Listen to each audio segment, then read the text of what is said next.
மூட்டு வலிக்கு ஒரு முற்றுப்புள்ளி.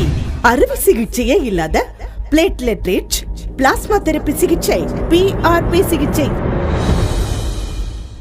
இப்பொழுது நம் தமிழகத்தில், நம்ம சென்னையில், சென்னை ஆழ்வார்பேட்டையில் அமைந்துள்ள ரியோ ஹாஸ்பிட்டலில் PRP சிகிச்சை சிறப்பாக அளிக்கப்படுகிறது. For contact 9884 and 88288. தமிழக வாக்காளர் பெருமக்களுக்கும் தமிழ்நாட்டு மக்களுக்கும் அன்பார்ந்த வணக்கமும் வேண்டுகோளும். ஆதித்தமிழ் விடுதலை இயக்கம் சார்பாக இன்றைக்கு பத்திரிகையாளர்களை சந்தித்து நடைபெறுகின்ற நாடாளுமன்ற தேர்தலில் நாம் தமிழர் கட்சியினுடைய தலைமை ஒருங்கிணைப்பாளர் செந்தமிழன் சீமான் தலைமையிலான கட்சியினுடைய வேட்பாளர்கள் வெற்றி பெற வேண்டும் என்பதற்காக ஒரு தமிழக மக்களுக்கான ஒரு அறைக்கூல் அறிக்கை விடுத்திருக்கிறோம்.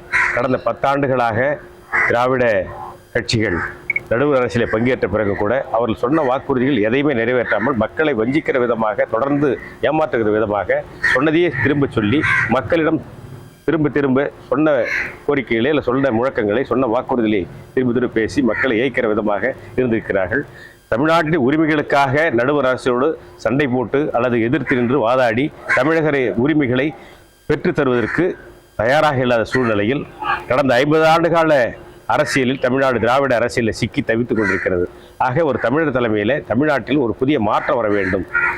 தமிழ்நாடு அரசின் சார்பாக பங்கேற்கிற பிரதிநிதிகள் நடுவர் அரசிலே அல்லது நாடாளுமன்றத்தில் பங்கேற்று தமிழ்நாட்டு உரிமைகளை சமரசமின்றி போராடுவதற்கு, கேட்பதற்கு ஒரு திராணி உள்ள அறிவார்ந்த பிரதிநிதிகள் வர வேண்டும் என்கிற அடிப்படையிலே தமிழ்நாட்டு மக்கள் சார்பாக நாம் தமிழ் கட்சியின் வேட்பாளர்கள் தேர்ந்தெடுக்கப்பட்டு நாடாளுமன்றத்துக்கு அனுப்பப்பட வேண்டுவதற்காக ஆதித்தமிழ் விடுதலை இயக்கம் இந்த 40 தொகுதிகளும் நாம் தமிழ் கட்சி வேட்பாளரை ஆதரித்து பிரச்சாரம் செய்வது என்று முடிவெடுத்திருக்கிறோம். அதன் அடிப்படையில் இன்றைக்கு பத்திரிகையாளர் சந்திப்பு மூலமாக தமிழக மக்களுக்கு ஒரு அறைக்கூறு விடுத்திருக்கிறோம். அதை எல்லோரும் ஆதரிப்பு கேட்டுக்கொள்கிறோம்.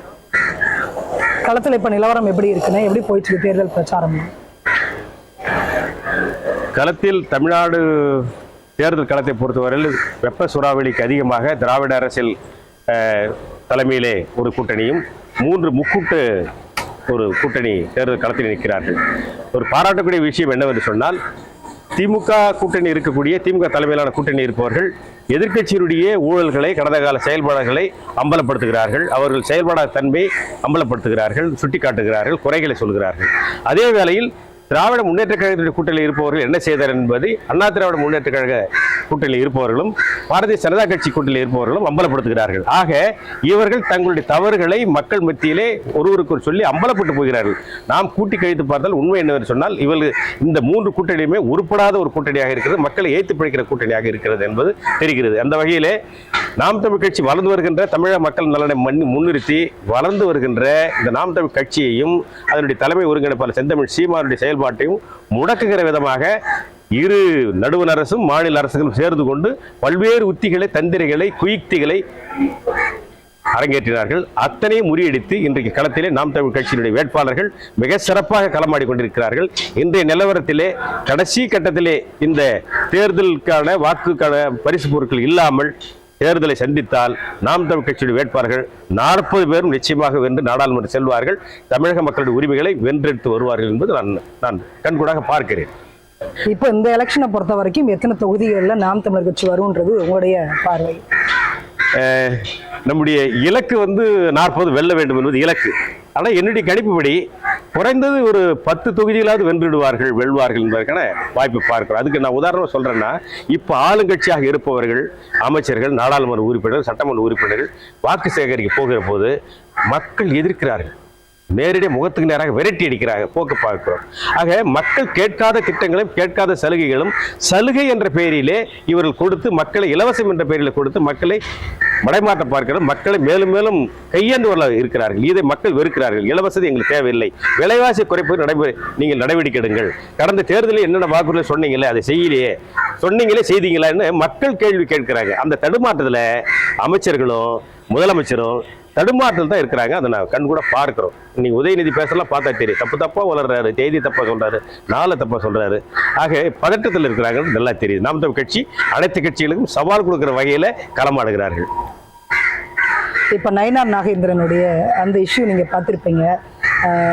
கோடிக்கணக்கான பணம் வந்து டிரான்சாக்ஷன் ஆகுது அப்படின்றது அது எப்படி எடுத்துக்கலாம், நீங்க எப்படி பாக்குறீங்க? ஏன்னா அண்ணாமலை மேடைக்கு மேடை அதை தான் சொல்றாரு, பணம் கொடுக்காம நாங்க ஓட்டு வாங்குறோம் அப்படின்னு சொல்றாரு, இந்த ஊழல் எல்லாம் ஒழிக்கணும் அப்படின்னு சொல்லிட்டு தான் அவர் வந்து அவருடைய பிரச்சாரமே இருக்கிறது. அந்த நேரத்துல இந்த மாதிரியான ஒரு விடயங்கள் நடக்கும்பொழுது தேர்தல் கமிஷனுக்கு நீங்க என்ன சொல்ல விரும்புறீங்க? தேர்தல் கமிஷன் வந்து இப்போ உயிர்ப்போட இருக்குதா, ஆக்டிவா இருக்கிறாங்கிறது எங்களை போன்ற ஆட்கள் சந்தேகம் வருது. ஏன்னா ஒரு வங்கியில குறைந்தபட்ச தொகை நம்முடைய சேமிப்பிலிருந்து எடுக்கணும்னா கூட பல்வேறு கட்டுப்பாடுகள் விதிக்கிறாங்க. நம்ம கையில ஏதாவது தொகை கொண்டு போய் அவசர செலவு கொண்டு போனா, திருமணத்திற்கோ அல்லது வீட்டு விசேடங்களுக்கோ தொகை எடுத்து போனா அது கட்டுப்பாடு விதிக்கிறாங்க, அது பறிமுதல் பண்றாங்க. ஆனா பல இடங்கள்ல இந்த பறக்கும் படைன்னு ஒன்று வைத்துக் கொண்டு பார்க்கிறோம். அமைச்சர்கள் நாடாளுமன்ற உறுப்பினர்கள் போற கார்களை திறந்து பார்க்கறாங்க, அதை முழுமையாக சோதனை பண்ணாம அனுப்பிடுறாங்க. அதுல 2-3 அதிகாரிகள் வந்து கூட பணி நீக்க இடைநீக்கம் செய்யப்படுறத பார்த்தோம். ஆக இவங்க வந்து ஒரு நாடகம் ஆடுறாங்க. தேர்தல் ஆணையம் தெரியாம இந்த பணத்தை கடத்துவது நடக்கல, அவர்களுக்கு தெரிந்து இருக்கிறது. அவர்கள் நேர்மையான நடவடிக்கை எடுக்க வேண்டும் நாங்கள் எதிர்பார்க்கிறோம். ஆளுங்கட்சி சார்பு இல்லாம உண்மையான நடுநிலைமையான நேர்மையான தேர்தல் நடக்கணும் சொன்னா இந்த கையூட்டு கொடுப்பதையும் பரிசு பொருள் கொடுப்பதையும் தடுப்பதற்கான நடவடிக்கை உறுதியாக எடுக்க வேண்டும் நம்புறோம். இல்லை என்று சொன்னா தேர்தல் கமிஷனும் அவர்கள் கூட்டாளி என்று மக்கள் குற்றச்சாட்டுகின்ற ஒரு துப்பாக்கி நிலை எதிர்காலத்தில் வரும். அது வரலாறு அவர்களை மன்னிக்காதுன்னு நான் நினைக்கிறேன். பாஜகவும் டிஎம்கே தான் எதிர்க்குது, ஏடிஎம்கேவும் டிஎம்கே தான் எதிர்க்குது, நாம் தமிழர் கட்சியும் டிஎம்கே தான் எதிர்க்கிறாங்க. எல்லா கட்சியோடைய ஃபோக்கஸும் வந்து டிஎம்கே மேலே தான் இருக்குதுன்னா டிஎம்கேவை வந்து நம்ம எதிர்த்து அந்த அளவுக்கு நம்ம வெற்றி பெற முடியும் ஆளுங்கட்சியாக இருக்கக்கூடியது? அது வெல்ல முடியாத யாரும் கிடையாது. இவர்கள் ஒரு மாய பிம்பத்தை கட்டமைச்சிருக்கிறாங்க. திமுக பொறுத்தவரையிலும் ஆட்சி அதிகாரம் இருக்குது, அரசு எந்திரம் இருக்குது, பணபலம் இருக்குது, படைபலம் இருக்குது, போட்டு வாங்கிடலான்ற ஒரு இருமாப்பில் களமாடுறாங்க. நாம தனிப்பட்ட முறையில் திமுகவுக்கு எந்த ஒரு கோபமும் அவங்க மீது எதுவுமே இல்லை. ஆனால் கடந்த 5 ஆண்டுக்கு முன்னாடி நீங்க நாடாளுமன்ற கூட்டணியில் இருந்தீங்க. இப்போ வந்து தமிழ்நாடு அரசு ஆட்சி பொறுப்பு 3 ஆண்டுகள் ஆகுது. சொன்னதை செய்வதாக சொன்னீங்களே, செஞ்சீங்களா அப்படின்ற கேள்வி இருக்குது. நீட்டு தேர்வாகட்டும் அல்லது சிஐஆ இருக்கட்டும், விலைவாசி குறைக்கிறதாகட்டும், எரிகாற்று சிலிண்டருக்கான மானியமாகட்டும், பெட்ரோல் டீசல் விலை குறைப்புன்னு இதெல்லாம் சொன்னாங்க. ஆனால் இன்றைக்கு அதுக்கு மாறாக நடந்திருக்கிறாங்க. அந்த சொன்ன வார்த்தைக்கு எந்த வகையிலும் நடைமுறைப்படுத்துவதற்கான துளியளவும் அந்த கடப்பாடு உடையவர்களாக தெரியல. முதலமைச்சர் அமைச்சர் முதற்கொண்டு காசை கொடுத்தா வாங்கிடலான்னு ஒரு இருமாப்பில் தான் களமாடுறாங்க. அப்படித்தான் நான் நினைக்கிறேன். அது வந்து ஒரு வெற்றிக்கான திட்டமா நான் பார்க்க முடியாது. ஆனால் நேர்மையானவர்கள் இருந்தால் பரிசு பொருள் இல்லாமல் கூட்டணி இல்லாமல் தனித்து நின்றான்னு சொன்னால் நாம் தமிழர் கட்சி மட்டும் தான் இந்த தமிழ்நாட்டில் வெல்லுவாங்க 40 இடத்துல. ஒவ்வொரு முறையும் நம்ம சொல்லுது தாமரை மலராது அப்படின்னு நம்ம சொல்லிட்டு இருக்கோம். ஆனால் பொதுவாக வந்து எனக்கு தெரிஞ்ச தகவல் படி கிட்டத்தட்ட ஒரு 10 இடங்களில் பாஜக வருவதற்கான வாய்ப்புகள் இருக்குது அப்படின்னு சொல்கிறாங்க. ஏன்னா இப்போ பாமக உட்பட நிறைய கட்சிகள் அதோட இணைந்து இருக்கிறாங்க. ஸோ நீங்கள் எப்படி பார்க்குறீங்க?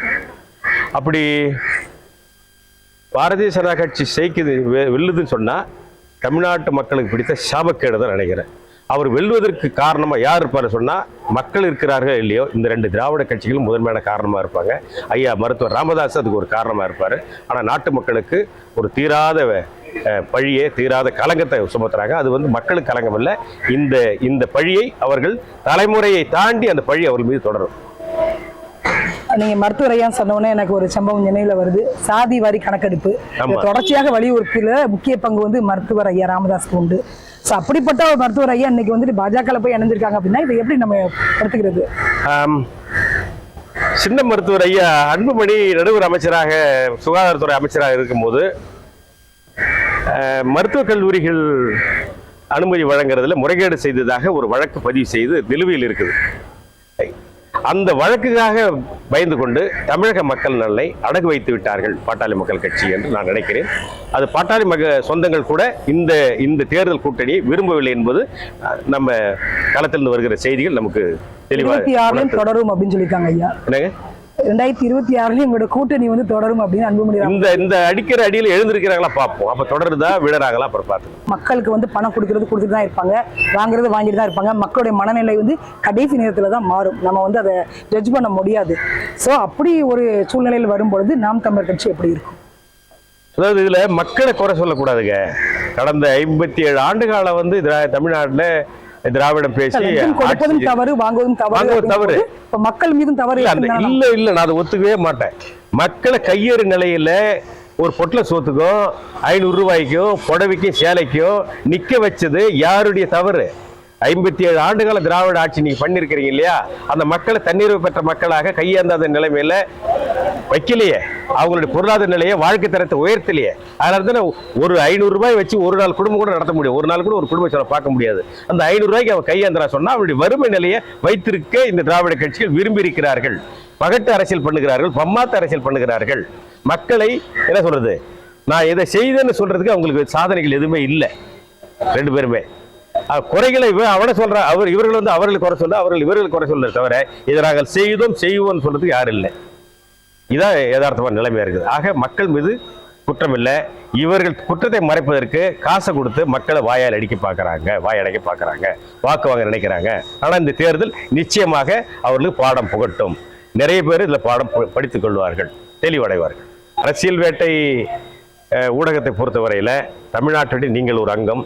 தமிழகத்தில் ஒரு மாற்று அரசியலை முன்வைக்க வேண்டும், வர வேண்டும் என்று மிக ஆதங்கத்தோடும் ஆவலோடும் துடிப்போடும் ஆசையோடும் இருக்கிறீர்கள். அந்த ஆசையும் கனவும் நிறைவேற வேண்டும் என்று சொன்னால், ஒரு மாற்று அரசியலுக்கான ஒரு வாய்ப்பை தர வேண்டும் என்று சொன்னால், நாம் தமிழ் கட்சியினுடைய வேட்பாளர்களுக்கு 40 தொகுதிகளிலும் ஒளிவாங்கி என்கின்ற மைக் சின்னத்திற்கு வாக்களிக்க வேண்டும் என்பது எங்களுடைய அன்பான வேண்டுகோள். மாற்றத்திற்கு வழிதாருங்கள், உண்மைக்கு வாக்களியுங்கள். நன்றி, வணக்கம்.